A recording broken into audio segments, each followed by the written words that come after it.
इस कहानी की शुरुआत में हमें शी जिलिंग नाम के एक वॉरियर को दिखाया जाता है जो अपने छोटे से बेटे शिहाओ को गोद लिए गुस्से में वो महल की तरफ बढ़ रहे होते हैं। सैनिक उन्हें रोकने की कोशिश करते हैं मगर जिलिंग बहुत पावरफुल थे और वो अपनी पावर की मदद से एक एक करके सभी सैनिकों को मारते हुए आगे बढ़ रहे थे क्योंकि उसके परिवार के लोग उसके बच्चे शिहाओ को मारना चाहते थे और उसकी बॉडी से सुप्रीम बॉम्ब निकाल लिया था। शी युआन जिलिंग से कहता है कि तुम्हें हमारे परिवार के कल्याण के लिए अपने बच्चे की बलि देनी होगी। जिलिंग को इससे बहुत गुस्सा आता है और उससे फाइट करने लग जाता है। शी युआन जिलिंग के बच्चे को मारने की कोशिश करता है मगर जिलिंग अपने हाथों से तलवार पकड़ लेता है। अब वहाँ जिलिंग की वाइफ किन यिनिंग भी आ जाती है जो भी जिलिंग के साथ मिलकर युआन पर हमला करने लगती है। युआन समझ गया था कि उनसे जीत नहीं पाएगा इसीलिए अपनी लायन पावर को एक्टिवेट करने लगता है। यह देखकर जिलिंग भी अपने ड्रैगन पावर की मदद से ड्रैगन को बाहर निकाल लेता है और किन यिनिंग भी अपनी पावर से उस ड्रैगन को और पावरफुल बना देती है मगर ये सीन यही कट हो जाता है। फिर हम कुछ साल बाद स्टोन विलेज को देखते हैं जो भगवान लियू द्वारा एक शील्ड से प्रोटेक्ट था ताकि कोई भी ताकतवर जानवर स्टोन विलेज के लोगों को नुकसान न पहुंचा पाए। अगली सुबह स्टोन गांव के सभी बच्चों को स्टोन विलेज के मुखिया शी युनफेन आत्मरक्षा के लिए ट्रेन कर रहे होते हैं। वो सभी बच्चों से कहते हैं कि जल्दी उठकर कड़ी मेहनत करने से हमारी मांसपेशियां मजबूत होती है। उन सभी बच्चों में शिहाओ भी होता है जो बड़ा हो गया था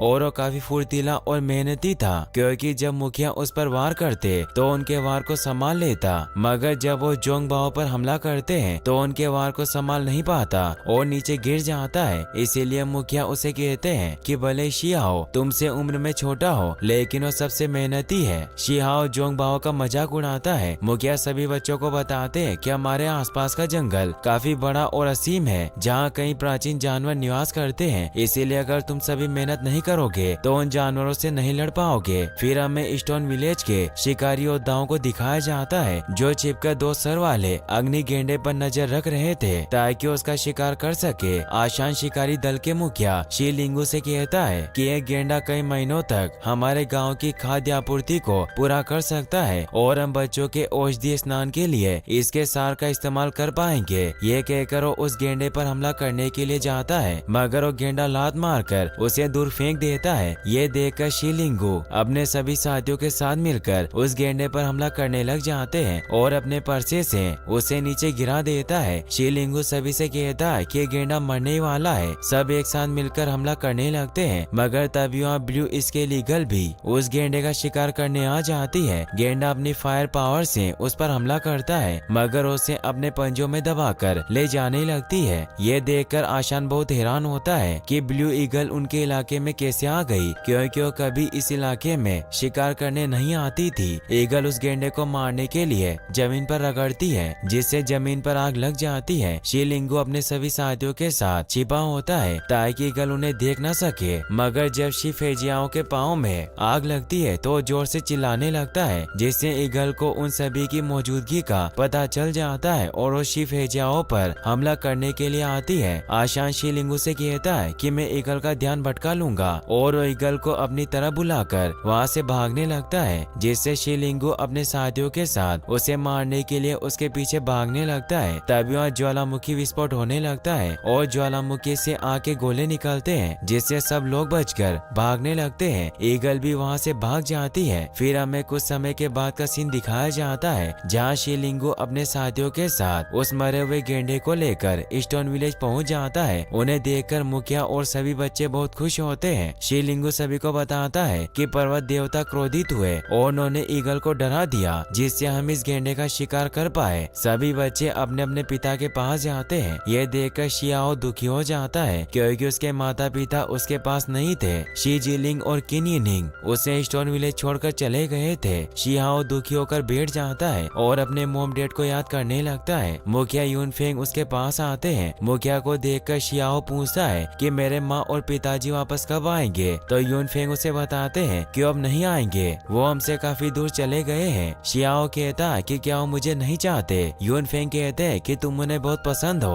और उसे अपने साथ ले जाते हैं। फिर हमें दिखाया जाता है कि गाँव के सभी लोग एक पहाड़ के पास भगवान लियू से प्रार्थना करने के लिए जाते हैं। वहाँ पर यूनफेंग भगवान लियू से प्रार्थना करते हैं कि अब हम सब स्टोन विलेज के निवासियों वासियों को आशीर्वाद दे कि हम सब बिजली और तूफान से भी तेज हो और हम विपत्ति का सामना कर सके, जीवन और मृत्यु की परवाह करते हुए आगे बढ़ते रहें। आप हमें ऐसा आशीर्वाद दीजिए। अगले दिन सभी बच्चों को औषधीय स्नान कराया जाता है। यूनफेंग बताते हैं कि इसमें 2 सींगों वाले राइनो गेंडे के सार से बनाई गई दवा डाली गई है, जिसे आप सभी को सहन करना होगा, जिससे आपकी हड्डियां जानवरों के समान मजबूत हो जाएगी। शियाओ यूनफेंग से कहता है कि क्या हम औषधीय स्नान के बाद दूध पी सकते हैं? यूनफेंग कहते हैं कि हाँ, तुम चिंता मत करो, जितना चाहे दूध पी लेना। शियाओ कहता है कि ठीक है, मैं इसे सहन कर लूंगा। शिलिंगू कहता है कि शियाओ वास्तव में प्रतिभाशाली है। वहाँ खड़ा एक और आदमी बताता है कि केवल यूनफेंग ने ही रूस की शक्तियों में महारत हासिल की है। उसके बाद यूनफेंग अपनी शक्ति से उस औषधीय पानी को गर्म करते हैं, जिससे सभी बच्चों को काफी जलन होती है और वो पानी से बाहर निकल आते हैं। लेकिन शियाओ पानी में ही रहकर उस सार की गर्मी को सहन करता है। फिर उस पानी में से उस 2 सिरों वाले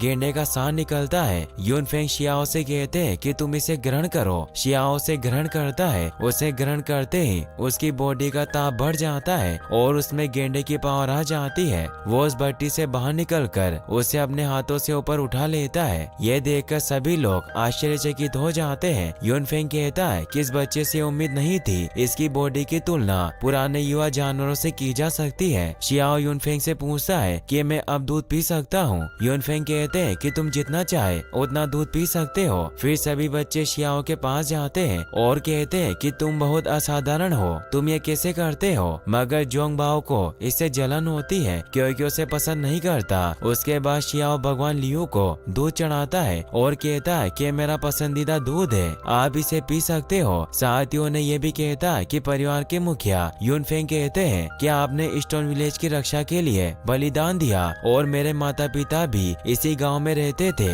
क्या आप जानते हो कि वो कहाँ है? मैं उन्हें बताना चाहता हूँ कि मैं भी स्टोन विलेज की रक्षा कर सकता हूँ, पर मैं तो ये भी नहीं जानता कि मेरे माता पिता कैसे हैं। ऐसा कहकर वह रोने लग जाता है। शी न्यू नाम की एक छोटी लड़की उसके पास आती है। शियाओ उससे पूछता है कि तुम्हारा भाई पाई हो कहाँ है, तुम उसके पास जाओ। शी न्यू से बताती है कि वो अपने दोस्तों के साथ बड़े पक्षी का अंडा लेने गए हैं। शियाओ समझ जाता है कि पाई हो ब्लू ईगल का अंडा चुराने गया होगा, इसीलिए उसे कहता है कि तुम यूनफेंग के पास जाओ और वहाँ से पाई हो को रोकने के लिए चला जाता है। वही हमें डेजर्ट रॉक फॉरेस्ट में दिखाया जाता है कि पाई हो अपने दोस्तों के साथ ब्लू ईगल के घोंसले में उसका अंडा चुराने पहुँच गया था। पाई हो अपने दोस्तों से कहता है कि मैंने इतना बड़ा अंडा कभी नहीं खाया, इसे खाने के बाद मेरी ताकत शियाओ से भी ज्यादा हो जाएगी। मगर ब्लू ईगल को भी इस बात का पता चल जाता है कि कोई उसका अंडा चुराने आया है, इसीलिए वो तेजी से अपने घोंसले की तरफ बढ़ने लगती है। शियाओ भी वहाँ पहुँच जाता है और सभी से कहता है कि तुम अंडा मत चुराओ, यहाँ से जल्दी भागो। मगर उनमें से कोई भी शियाओ की बात नहीं मानते और वहाँ से अंडा लेकर चट्टान से नीचे उतरने लगते हैं। तभी वहाँ पर ईगल आ जाती है। ईगल अपने पैरों में एक सुअर फंसा कर लाती है, जिसे ईगल बच्चों पर डाल